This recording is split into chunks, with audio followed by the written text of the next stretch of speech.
ஆண்டவரும் இரட்சகருமான இயேசு கிறிஸ்துவின்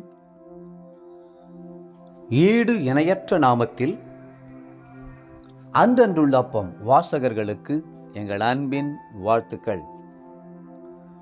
2025 ஆண்டு பிப்ரவரி மாதம் 28 வெள்ளிக்கிழமைக்குரிய தின தியானம்.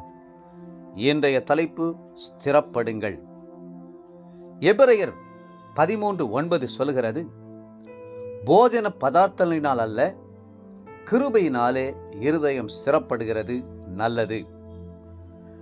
பலவீனமாகிய சரீரத்தை நல்ல போஷாக்குள்ள சத்துள்ள உணவு வகைகளை உட்கொண்டு ஸ்திரப்படுத்துகிறோம்.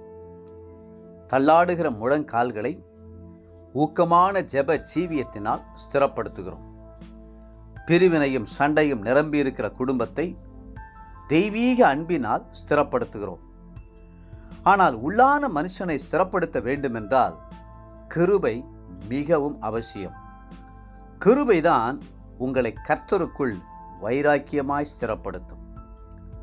கிறிஸ்து இந்த பூமிக்கு வந்தபோது பல காரியங்களை கொண்டு வந்தார். தெய்வீக அன்பை கொண்டு வந்தார், பிதாவின் மகிமையை வெளிப்படுத்தினார், மனதுருக்கத்தை கொண்டு வந்தார், தெய்வீக சத்தியத்தை கொண்டு வந்தார். அவர் மூலம் பாவம் மன்னிப்பு நமக்கு கிடைத்தது, ரட்சிப்பின் சந்தோஷம் கிடைத்தது. அவர் கொண்டு வந்ததிலே மிகச்சிறந்த ஒரு காரியம் தேவ கிருபையாகும். அவர் பல ஈவுகளை கொடுத்தது மட்டுமல்ல, நமக்குள்ளேயே தங்கியும் விட்டார்.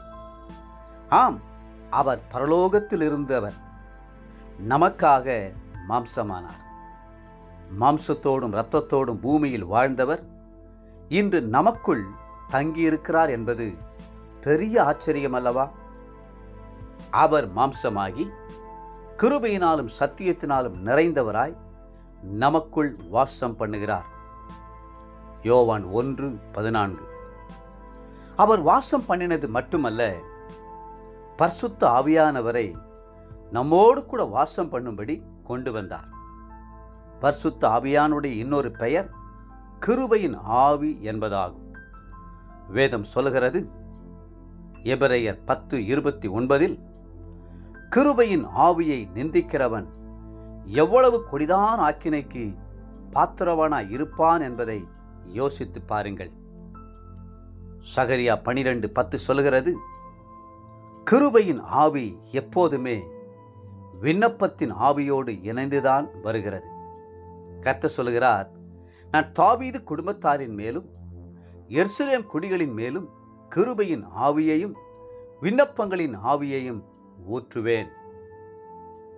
அப்போஸ்தலனாகிய பவுல் நமக்கு ஒரு ஆலோசனை சொல்லுகிறார். கிருபையை நீங்கள் விருதாவாய் பெறவில்லை. 2 கொரிந்தியர் 6:1. மட்டுமல்ல, உங்களுடைய பிரயோஜனத்திற்காகவே அந்த கிருபையை நீங்கள் பெற்றிருக்கிறீர்கள் என்றும் அவர் சொல்லுகிறார். ஆகவே நீங்கள் கிருபையிலே ஸ்திரப்பட வேண்டும். மட்டுமல்ல, மற்றவர்களையும் ஸ்திரப்படுத்த வேண்டும். ஆகவேதான் கர்த்தர் பேதுருவை பார்த்து, நீ ஸ்திரப்படு, பின்பு உன் சகோதரர்களை ஸ்திரப்படுத்து என்று சொன்னார். அப்போஸ்தலனாகிய பவுலின் விசேஷம் என்னவென்றால், அவர் கிருபையிலே ஸ்திரப்பட்டது போல மற்றவர்களையும் ஸ்திரப்படுத்த பிரயாசம் எடுத்தார்.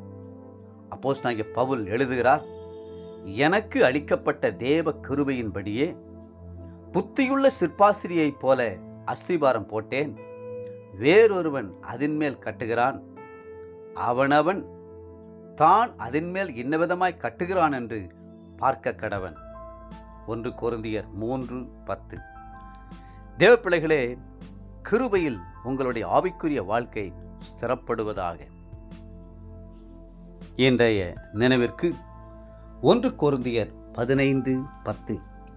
ஆகிலும் நான் இருக்கிறது தேவ கிருபையினாலே இருக்கிறேன். அவர் எனக்கு அருளிய கிருபை விருதாவாய் இருக்கவில்லை. அவர்கள் எல்லாரிலும் நான் அதிகமாய் பிரயாசப்பட்டேன். ஆகிலும் நான் அல்ல, என்னுடனே இருக்கிற தேவ கிருபையே அப்படி செய்தது. இன்றைய வேத வாசிப்பு காலை என்னாகமம் 17, 18 மற்றும் 19 அதிகாரங்கள்.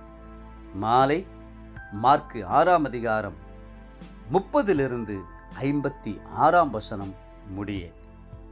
அன்புக்குரிய அன்றன்றுள்ள வாசகர்களே, மீண்டும் உங்களை வாழ்த்துகிறோம். தேவனுடைய கிருபையில் ஸ்திரப்படுங்கள். கர்த்தர் தாமே உங்களை ஆசீர்வதித்து மென்மேலும் உயர்த்துவாராக. ஆமென்.